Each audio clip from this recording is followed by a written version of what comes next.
Area को आमे ध्वस्त करदेलु ऑब्जेक्टिव्स आमे पाइगलु आ परे जदि ईरान रिटालिएट करूची चल युद्धटा भयंकर हबो। ईरान इस्राएल युद्धर परिस्थिति दिनक दिन भयंकर होबार लागिछि। वर्तमान बड़ खबर जो आछि अपडेट ईरान उपरे अमेरिका बड़ आक्रमण करिछि एवं ता परवर्ती समय जदि देखिबा तीनोटी परमाणु केन्द्र उपरे आक्रमण करिछि जेमिति कि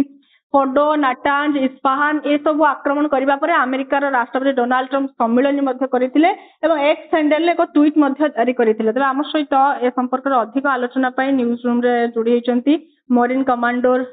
रविंद्र साहू। सर आप न्यूज रूम को स्वागत करूछि। कोन कहिबे परिस्थिति युद्धर स्थिति दिनक दिन भयंकर हेबा लागिछि? देखंतु निश्चिंत एई जो युद्ध थिला प्रथमे इजराइल आ ईरान भितर सीमित थिला आ बाहर बहुत देश सपोर्ट करूथिले किंतु काली राति रे जतले अमेरिकार डायरेक्ट इन्वॉल्वमेंट आसीगला गोटे निश्चिंत युद्धर गोटे भयावह परिस्थिति दिसुची। आर दुईटा जिनस होई पारे जतले देखिबे डोनाल्ड ट्रम्प ताकर प्रेस कॉन्फ्रेंस रे कहिथिले this could be the end of the war if Iran not retaliate। माने जदि आमे जहाँ हमर ऑब्जेक्टिव थिला तांकर न्यूक्लियर जो एरिया को आमे ध्वस्त करदेलु ऑब्जेक्टिव्स आमे पाइगलु आ परे जदि ईरान रिटालिएट करूची चल युद्धटा भयंकर हबो। आज तार काली जेतेबेले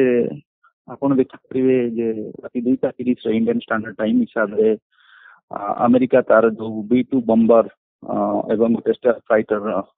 F-57 सहित गोटे कोऑर्डिनेटेड अटैक करिछि। जदि आमे देखिबा जियोग्राफिकल फीचर हिसाब रे जो तार मुख्य फोर्ट जो शहर सेठी जो न्यूक्लियर प्लांट न्यूक्लियर एस्टाब्लिशमेंट अछि सेटा ऑलरेडी 300 फुट तळे माटी तळे माने ग्राउंड लेवल गोटे पहाड़ भितरे बंकर करिकी अछि। रिपीटेड ट्रायल करा जाइथिला इजराइल तरफरु किंतु इजराइल पाखरे जो बम थिला जो मिसाइल्स थिला only that can penetrate up to 10 metres of depth माने 30 फुट पर्यंत जाई परिबो। सेति पई जदी से फोर्ड न्यूक्लियर सेंटर को जदी बर्बाद करिवार अछि ताहले निहाती B2 बम्बर जो अछि यार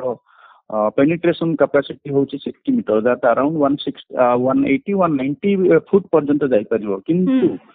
ईरान पूर्व बहुत प्लान करिछि कारण जो न्यूक्लियर सब किछि देखिबे जदी इजराइल हमास अटैक रे देखिबे सेतर बंकर कांसेप्ट बहुत स्ट्रांग प्रूवन हेछि।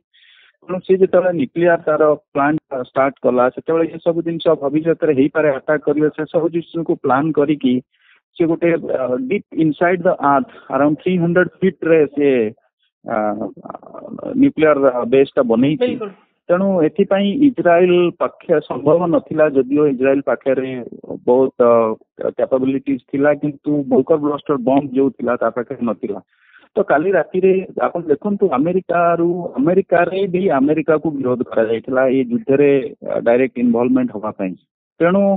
अमेरिका तार गोटे स्टेटमेंट रे कहिथिला जे आमे वाच करिवो 2 वीक्स किंतु इजराइल प्रेशर रे दिगुन दिन आपण देखंतु ईरान तार मिसाइल अटैक रे करी व्यापक क्षति करूची इजराइल। तेणु ए सब पई इजराइल प्रेशर रे अमेरिका को एथरे हस्तक्षेप करिया को पड़िची एवं तार B2 बम्बर 2 जो 30,000 पाउंड रो बम फोर्ड एवं ट्रिनिटी न्यूक्लियर जो बेस अच्छी तादरे से अटैक करिछि। समाउ बाकी अमेरिका कहूची जे हमर जो ऑब्जेक्टिव अच्छी मेट हेछि किंतु गोटे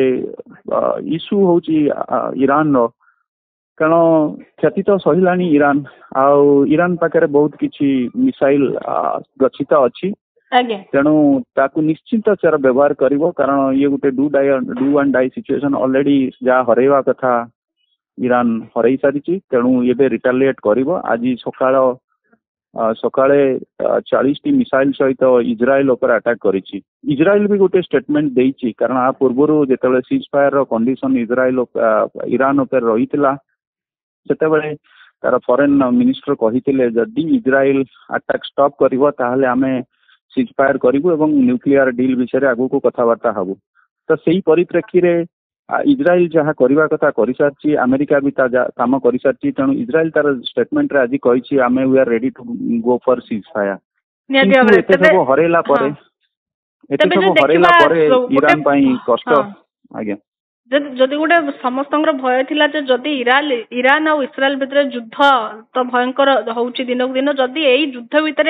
अमेरिका एंट्री मारे तबे युद्धर परिणति तो आहुरी भयंकर हेबो एवं सेया मध्य हला अमेरिका एंट्री मारला ईरान इस्राएल युद्ध भितर एवं आपण जमिति कहउतले जे इस्राएल जमिति अमेरिकार राष्ट्रपति ईरान उपरे जो बड़ आक्रमण कले ईरान तो चुप ही बसिबनी ना खमीनेई मध्ये किछि उडे कड़ा जवाब देबे ठीक उचित समय मध्ये इस्राएल को कड़ा जवाब देबे नहीं। हां देखंतु जियोग्राफिकली देखिले ईरान टू इस्राएल होची 1600 किलोमीटर दूर 1500 रु 2000 किलोमीटर भितर तार डिस्टेंस रहउची जोटा कि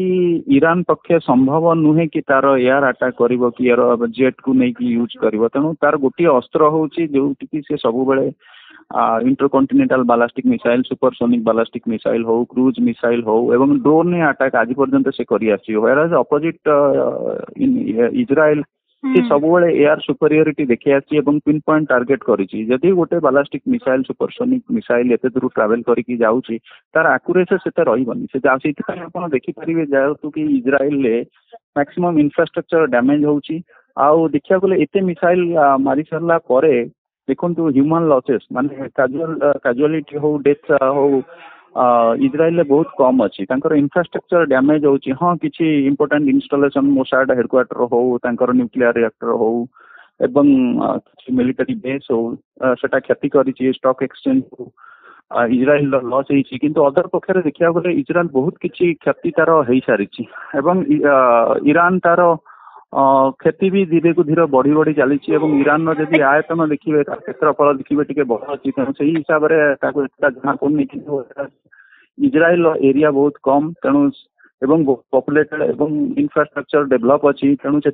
डैमेजटा जना पड़ुछि तेणु जदि अमेरिकार इंटरवेंशन है तार कौन कन्सिक्वेंसेस हो पार से तार दुईटा जिनस हो पारे देखु अमेरिकार बहुत बेस अच्छी आप आरब रे देखु आपण इराक रे देखंतु सीरिया रे देखंतु साउदी अरब रे देखंतु कतार रे देखंतु एटी सब मिडिल ईस्ट रे बहुत बेस अच्छी जोटा कि अमेरिकन बेस जोटा कि ईरान रो जो मिसाइल रो रेंज भीतर अच्छी तेणु निश्चिंत ईरान सेठी मिसाइल माड़ करिवो एवं जे पर्यंत अच्छी हरैवा को तो ईरान सब किसी हरई सारे किंतु पाइबा हेले से तार मिसाइल अटैक निश्चिंत करिवो तो एते शीघ्र ऑलरेडी तांकर जो supremo leader Ayatollah Khamenei already warn करि सारलेनी अमेरिका तार कन्सिक्वेंस माने फलाफल भोग करिवो निश्चित तबे युद्ध भितर अमेरिका मुंड खेलेबा कोन उचित होउची नहीं निश्चित देखंतु आपण जदि प्रथम जदि देखिबे गोटे सीक्वेंस देखिबे सेते बेले जो हमर ईरान न्यूक्लियर एक्टिविटीज को केबे भी अमेरिका सपोर्ट करिनी एवं जेमती ईरान प्रॉक्सी होचंती हिजबुल्ला एवं हमास और हुती सिमिति आपण देखिया गले ईरान सॉरी अमेरिकार जने प्रॉक्सी होची इजराइल तेणु बिना अमेरिकन सपोर्ट रे आर बिना समर्थन रे इजराइल केबे भी अटैक करि परिबनी 2 मास धरी तांकर न्यूक्लियर डील टेबल रे डिस्कशन हला जो दिन लास्ट डे थिला से दिन फाइनल किछि हवार अछि ता पूर्व इजराइल अटैक करिछि तेणु कहिया गले बिना अमेरिकार समर्थन रे बिना अमेरिका सपोर्ट रे इजराइल करबनी तेणु एथिरे अमेरिकार समर्थन थिला एवं आपण जदि हिस्ट्री देखिबे ताले जो न्यूक्लियर डेवलप करूछि से ऑलरेडी ईरान कहि सारिछि से गोटे रेडिकल इस्लाम कंट्री एवं जो तार इस्लामिक सी कहिछि जो मोर न्यूक्लियर बम हबा it is Islamic bomb and एही बम ता मु इजराइल विरुद्ध रे यूज करिबी जदि फ्यूचर रे केबे वार हला तेणु इजराइल गोटे एक्जिस्टेंस ऊपर एटा गोटे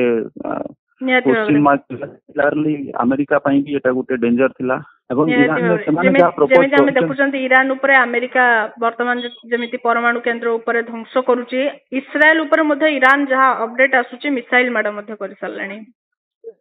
एटा मॉर्निंग के आज सकाळ 30 रु अधिक बैलिस्टिक मिसाइल माड करछि आगे 40 की बैलिस्टिक मिसाइल अटैक करी किंतु ता पाखरे बहुत बड़ जखीरा अछि बैलिस्टिक मिसाइल्स रो स्ट्रेंथ अराउंड 4000 अछि और पर्यंत से 500 पाखापाखि बैलिस्टिक मिसाइल्स यूज करिछि बाकी सब बैलिस्टिक मिसाइल अछि अंडरग्राउंड बंकर रे अछि आपण जदि देखि पारे अंडरग्राउंड बंकर तबे युद्ध आगो को भयंकर हबो ना विराम लागिबो पुण्यछत पड़िबो युद्ध रे जदि ईरान थमी जाय कि ईरान जदि आगो को न बढ़े ଦେଖନ୍ତୁ ଆମେ ଗୋଟେ ରଷିଆ ଆଉ ୟୁକ୍ରେନ ୱାର ରୁ ଆମେ କଣ ଶିଖିବାକୁ ପାଇଲେ? ଲୋକ କହୁଥିଲେ ରଷିଆ 3 ଦିନ ଭିତରେ ୟୁକ୍ରେନ କୁ କଣ୍ଟ୍ରୋଲ କରିଦେବ, କିନ୍ତୁ ଆଜି ହେଲାଣି ଏତେ ଦିନ ହେଲାଣି ଏପର୍ଯ୍ୟନ୍ତ ଯୁଦ୍ଧ ବି ଚାଲିଛି। ତାର ମୁଖ୍ୟ କାରଣ ହଉଛି କଣ? ଯେପର୍ଯ୍ୟନ୍ତ ନାଟୋର ସପୋର୍ଟ ଅଛି ୟୁକ୍ରେନ କୁ, ସେ ପର୍ଯ୍ୟନ୍ତ ସେ ରଷିଆ ବିରୁଦ୍ଧରେ ଲଢେଇ କରୁଛି। ସିମିଲାର ଆଇ ଥିଙ୍କ ଇରାନ ପାଖରେ ଯେତିକି ଅଛି, ହଁ ଇରାନ ପାଖରେ ଯେତିକି ବର୍ତ୍ତମାନ ଷ୍ଟକ୍ ଅଛି ତାର ନ୍ୟୁକ୍ଲିୟର, ଯେତିକି ତାର ୱିପନାରୀ ଅଛି, ଯେତିକି ତାର ମିସାଇଲ୍ସ ଅଛି, ସେ ତା ଦେହରେ ଆଟାକ୍ କରିବେ। ଯଦି ତାଙ୍କୁ ବ୍ୟାକ୍ ରୁ ସପୋର୍ଟ ମିଳିବ, ନିଶ୍ଚିତ ମିଳିବାର ଆଶା କରାଯାଉଛି, କାରଣ ଚାଇନା ସପୋର୍ଟ ରେ ଅଛି, ରଷିଆ ବି ସପୋର୍ଟ ରେ ଅଛି, ଟର୍କି ସମାଓ ସପୋର୍ଟ ରେ ଅଛି। ଧୀରେ ଧୀରେ ମୁସଲିମ କଣ୍ଟ୍ରି ଯୋଉମାନେ ଅଛନ୍ତି ସେମାନେ ବି ମୋରାଲ ହଉ କି କିଛି ପରିମାଣର ସପୋର୍ଟ କରିବେ। ଯଦି ବ୍ୟାକ୍ ସପୋର୍ଟ ମିଳିବ ତାହେଲେ ହେଇପାରେ ଯୁଦ୍ଧଟା ଭୟଙ୍କର ହେବ ଏବଂ ବହୁତ ଦିନ ଚାଲିବ। ନିହାତି ଭାବରେ। ବହୁତ ବହୁତ ଧନ୍ୟବାଦ ସାର୍।